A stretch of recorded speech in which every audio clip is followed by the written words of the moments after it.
میں نے جو آپ کو بڑے بڑے حکمت کے موتی اور بڑے بڑے پھول آپ کو گنوائے ہیں، آیت الآیات، آیت البر، آیت الاختلاف، اور اب یہ ہے آیت الکرسی، توحید کے عظیم ترین خزانوں میں سے ہے۔ یہ سیدۃ آیات القرآن، حضور نے فرمایا یہ تمام آیات قرآنی کی سردار ہے۔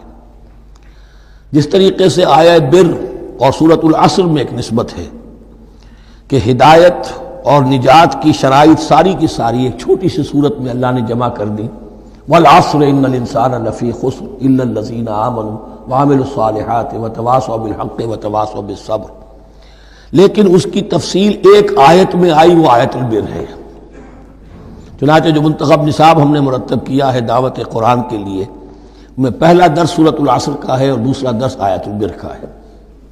جو نسبت سورۃ العصر میں ہے کہ وہ سورت ہے، یہ آیت ہے، لیکن اس آیت میں کئی سورتیں نکل سکتی ہیں حجم کے اعتبار سے سورۃ العصر کے برابر۔ یہی نسبت ہے سورہ اخلاص میں، 4 آیتیں، توحید کا عظیم ترین خزانہ، اور یہ آیت الکرسی، یہ آیت ہے سورہ اخلاص، اس میں 4 بن جائیں گی حجم کے اعتبار سے، لیکن اسے حضور نے ثلث قرآن قرار دیا ہے۔ توحید کے موضوع پر جامع ترین سورۃ الاخلاص، لیکن توحید اور خاص طور پر توحید فی الصفات کے موضوع پر عظیم ترین آیت یہ آیت الکرسی ہے۔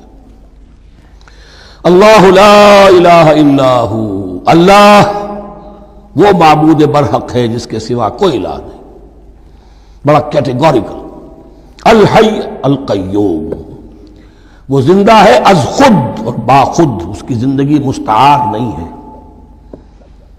وہ جو کہا ہے کہ مانگ کے لائے تھے 4 دن، 2 آرزو میں کٹ گئے، 2 انتظار میں، عمر دراز مانگ کے لائے تھے، اللہ کی زندگی ہے اس کی از خود زندگی، کسی کی دی ہوئی نہیں، اور اس زندگی میں کوئی ضعف نہیں، کوئی کمزوری نہیں، کوئی احتیاج نہیں، آگے آ جائے گا، نہ اسے نیند آتی ہے نہ اونگ آتی ہے۔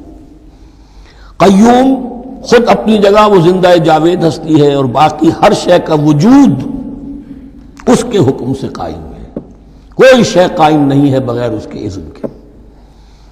تو گویا کہ احد اور الصمد، اللہ اپنی جگہ احد، لیکن باقی پوری کائنات کے لیے صمد ہے، جو سورہ اخلاص میں 2 الفاظ آئے ہیں، قل هو اللہ احد اللہ الصمد۔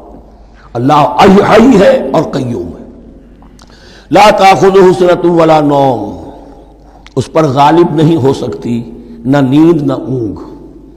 لہو ما فی السماوات و ما فی الارض، آسمانوں اور زمین میں جو کچھ ہے اسی کا ہے، ملکیت تامہ، ملکیت حقیقی اس کی ہے۔ من ذا الذی یشفع عندہ الا باذنہ، کون ہے وہ جو شفاعت کر سکے اس کے پاس مگر اس کی اجازت سے۔ اب یہ مقام آیا ہے سورہ بقرہ میں پہلی مرتبہ، 3 مرتبہ کیٹیگوریکل ڈینائل کے بعد، کوئی شفاعت نہیں، کوئی شفاعت نہیں، کوئی شفاعت نہیں۔ یہاں بھی جو انداز ہے بہت ہی جلالی انداز ہے، منظر نظی، کس کی یہ حیثیت ہے، کس کا یہ مقام ہے، کس کو یہ زور حاصل ہے کہ وہ اپنے اختیار کے بل پر، کہ اپنی حیثیت کی بنیاد پر شفاعت کر سکے؟ ہاں، جس کے لیے اللہ اجازت دے دے۔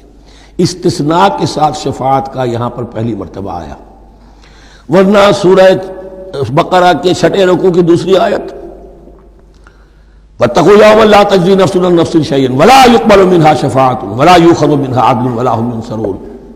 15ویں رکوع کی دوسری آیت، وَاتَّقُوا يَوْمًا لَا تَجْزِي نَفْسٌ عَن نَفْسٍ شَيْئًا وَلَا يُقْبَلُ مِنْهَا عَدْلٌ وَلَا تَنفَعُهَا شَفَاعَةٌ وَلَا هُمْ يُنصَرُونَ۔ اور اب اس سے پہلے کی آیت میں آ چکا ہے وَلَا شَفَاعَةٌ، کوئی شفاعت مفید نہیں ہوگی، لیکن یہ کہ اس میں ایک استثناء ہے۔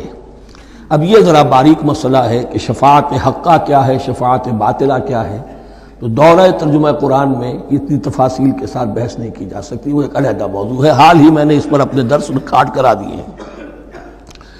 یعلم ما بین ایدیہم وما خلفہم، وہ جانتا ہے جو کچھ ان کے سامنے اور جو اس کو پیچھے ہے۔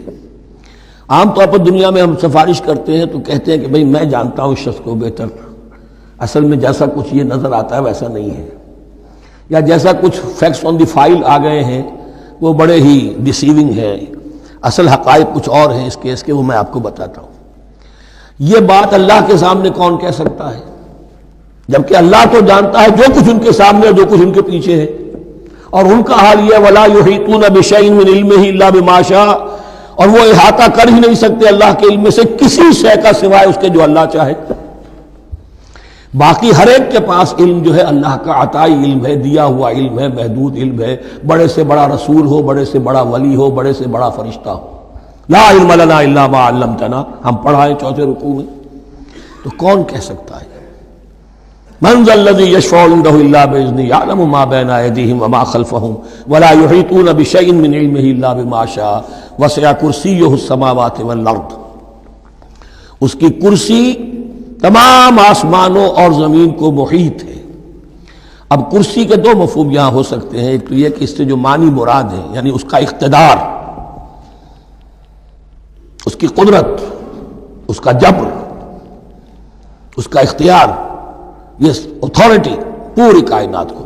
ایک یہ بھی ہو سکتا ہے کہ اللہ تعالیٰ کے لیے ہم نہیں جان سکتے، یہ آیات متشابہات میں سے ہے کہ کوئی شے بھی ہو واقعتاً جس کو ہم اسے کرسی کہہ سکیں.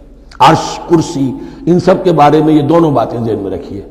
یہ بھی ہو سکتا ہے کہ ان کی کوئی مجسم حقیقت ہو جو ہمارے ذہن سے، ہمارے تخیل سے ماورا ہے، اور یہ بھی ہو سکتا ہے اس سے استعارہ مراد ہو.